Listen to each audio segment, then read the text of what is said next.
իրոք շատ մեծ եւ կարեւոր իրադարձություն է տեղի ունեցել։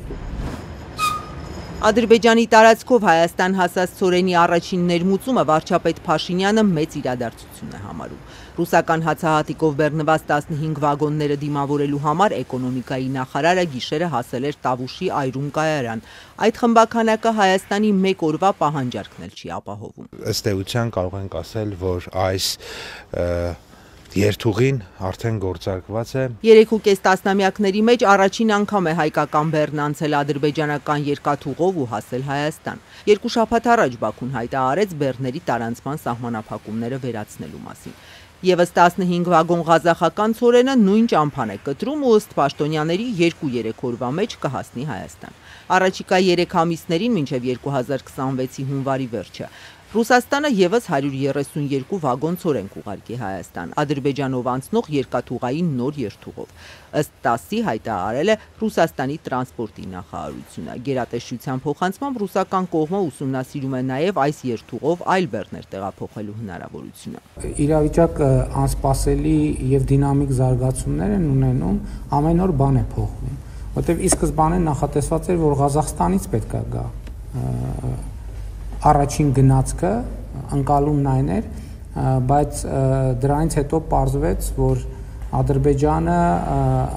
նման հնարավորություն տալիս է նաև Ռուսաստանից եկող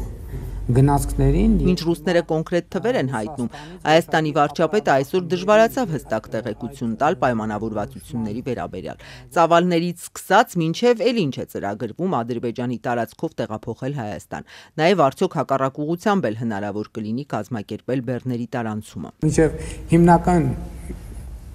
առիթ հանդիսացած շարժակազմը տեղ հասնի, դրանից առաջ ենթադրում եմ, որ գուցե թե էլի շարժակազմեր լինել, նկատի ունեմ իրավիճակը անդադ փոխվում է, որովհետև նորանոր հայտեր են առաջանում, հիմա պետք է նաև գործնականում պարզվի, թե արդյոք հակառակ ուղղությամբ էլ ապրանքներ ինչպես են հոսելու, այսինքն Հայաստանից, Վրաստանով, Ադրբեջանով դեպի Ռուսաստան կամ Ղազախստան կամ այլ երկրներ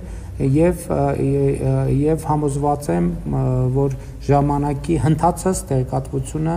հանրությունը այդ տեղեկատվությունը կիմանա։ Արդյոք Հայաստանը վճարել է Ադրբեջանին տարանցման համար ու ինչքան, որ ընկերությունն է ներկրումն իրականացրել, այս հարցերին էլ վարչապետը պատասխան չուներ։ Նրա կաբինետի անդամ էկոնոմիկայի նախարարը միայն ասել է եւ ռուսական եւ ղազախական ցորենը մասնավորն է ներմուծում։ Լրատվամիջոցներում տարածված տեղեկությունները, թե գիշերը Հայաստան մտած ցորենը գործարար Սամվել Ալեքսանյանն է ներկրել, չեն հերքվել։ Մանրամասներին չեմ տիրապետում։ Պաշտոնյաները շեշտում են, սա օգոստոսյան պայմանավորվածությունների արդյունք է։ Վաշինգտոնում ապաշրջափակման վերաբերյալ պայմանավորվածություն ձեռք բերվեց, բայց բեռները Ադրբեջանից Հայաստան ուղիղ չեն մտնում, անցնում են Վրաստանի տարածքով։ Արդյոք սա քաղաքականից բացի տնտեսական էֆեկտ ունի, օրինակ հացի գինը կիչնի, հանրայինի եթերում էկոնոմիկայի նախարարը հարցին կոնկրետ չպատասխանեց, կարծիք հայտնեց, որ Ադրբեջանով անցնող երթուղին Լարսով բեռնատարներով ցորենի տեղափոխումից եւ շահավետ է եւ անխափան, բացի այդ դիվերսիֆիկացիայի հարցը կարեւորեց։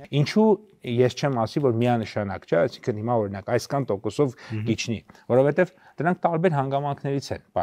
կախված։ Հացի գնի միայն մի մասն է, այսպես ասած, ցորենի ինքնարժեքը, այնտեղ էլեկտրաէներգիա, տեղափոխում, լոգիստիկա, փոխարժեք եւ այլն, բայց միանշանակ կարող ենք պնդել, որ այլ հավասար պայմաններում ինքնարժեքը կլինի բնականաբար շատ ավելի ցածր։ Երկու տարբերակով էլ ըստ էության Վրաստանն է եւ Ադրբեջանի դեպքում ըստ էության երկաթուղին 30% ավելի երկար է։ Մինչ իշխանությունը ոչ միայն քաղաքական, այլև տնտեսական արդյունքներից է խոսում, Ռուսաստանից կախվածությունը կրճատելուն կողմ արտահայտվող տնտեսագետ Սուրեն Պարսյանն ասում է, պնդել, որ այս նոր երթուղին կեժանացնի ցորենի գինը տնտեսական հիմք չունի։ Ադրբեջանի տարածքով ցորենի ներկրման տնտեսական արդյունավետությունը կավելանա, եթե ըստ տնտեսագետի աշխատի Իջևան-Ղազախ երկաթգիծը։ Եթե չկա օրինակի համար ադրբեջանական կողմի հետ ենթադրենք պայմանավորվածություն, որ օրինակ երկաթուղու բեռնափոխադրման վճարը ենթադրենք 80%-ով զեղչ են արել, օրինակի համար, այո, կարող է այդ դեպքում ձեռնտու լինել, բայց մնացած այլ հավասար պայմաններում քիչ հավանական է, որ այս տարբերակը տրանսպորտի ավելի էժան լինի, քան Վրաստանով եկող տարբերակը։ Կիլոմետրի համար որքան տրանսպորտային ծախս ենք հատկացնում եւ որքան օրինակ պարոմի համար ենք Սևծովի համար։ Վերջին 2 շաբաթներին Նիկոլ Փաշինյանը արդեն 4 անգամ առաջարկել է կազմակերպել Հայաստանի տարածքով բեռների տարանցումը Թուրքիայից Ադրբեջան եւ հակառակ ուղղությամբ։ Երեկվա դրությամբ ոչ Անկարան, ոչ Բաքուն դեռ չէին արձագանքել, տեղեկացրել էր արտգործնախարար Միրզոյանը։